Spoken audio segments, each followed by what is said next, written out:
let's say you had to paint something for God, right? Mm-hmm. Would you rather paint something for God, or would you rather pick something out of your collection for God? Come on, this is God. Come on, I'm directed by God himself.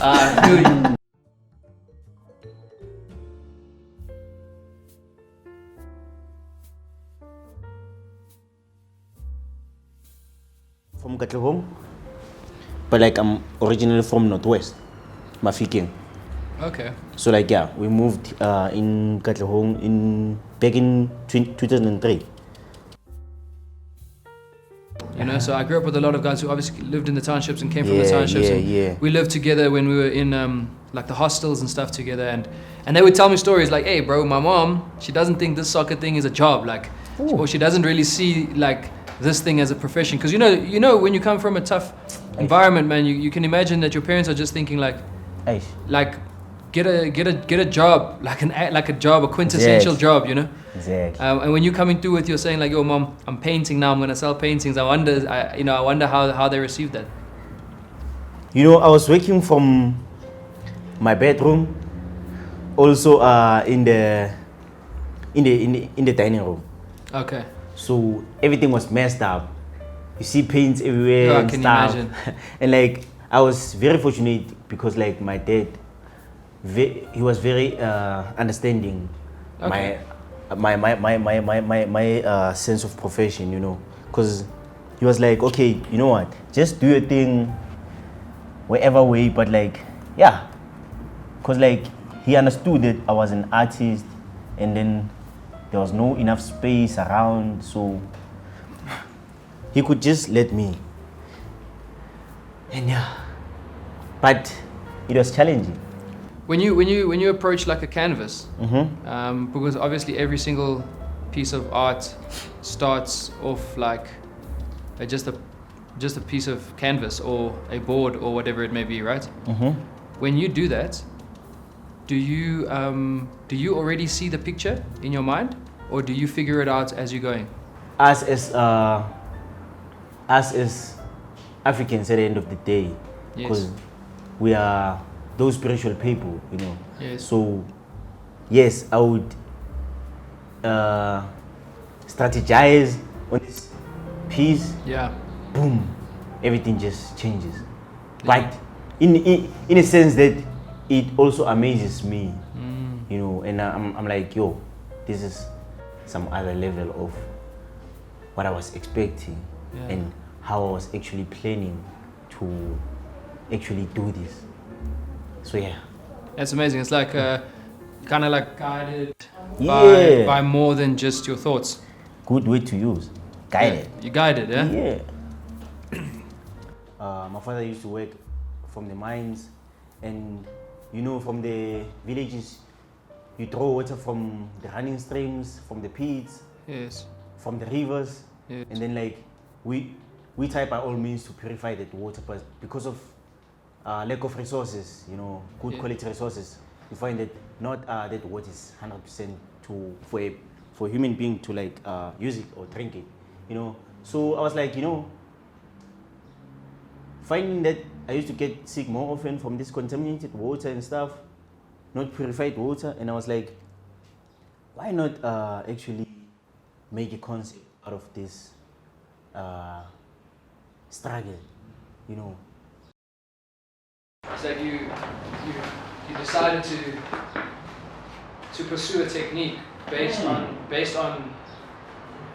where you came from and the lack of water. Exactly. And you decided to use the lack of water and then you decided to use what you lacked as the base of how you now execute your art. That's fire. You would find that in these works of mine, what I'm searching for is that I'm searching for inner peace. You know, from this timeline story of mine. Yeah. Growing up from the town, from the villages, and then with this contaminated story of water and stuff, one has to heal, you know. But I could tell that you played soccer, man. Like I was saying, because I obviously I played, so I know the profile looks. You know what I mean? So when I saw you walking, I said, this dude's got some footballer legs. You look like you were fast. Did you run very fast when you were younger? Yo, I was very fast. I was very fast. I can tell, bro. Even at school, like I used to do the athletes. Oh, really? Were you a sprinter? Yeah, I was a sprinter, but like there was Tumi. this other time where like we were actually competing with the other schools. Yo, I thought I was that fast, but until this one dude was running like fire. He left you. He left you behind. I was number 3. Oh, really? I was like, how? But at your school, you were killing them. I was killing them. Hey, that's always the thing. Yo. Sometimes it's the same thing in art. Sometimes, like maybe where you're from, you're killing it. Then when you come to the city, there's a lot of different artists and a lot of fire.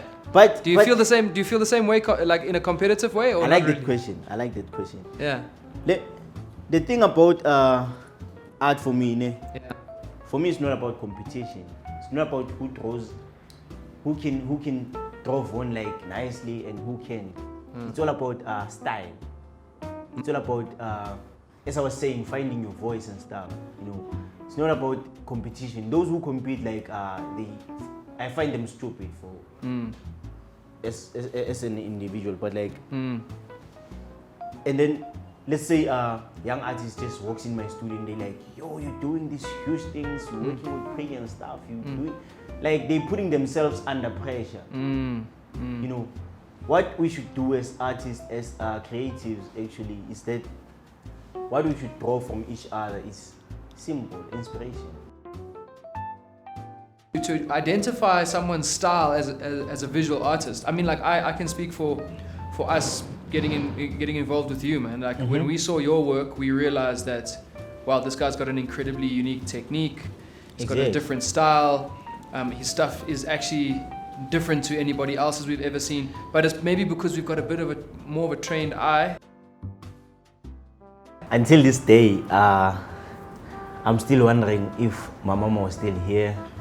What was she gonna say actually about this? Yeah. As part of my career, because like my dad, yes, he's very understanding and he's very supportive. But I always wonder if my mom was here, What she would say. But but I think she would be proud of you now.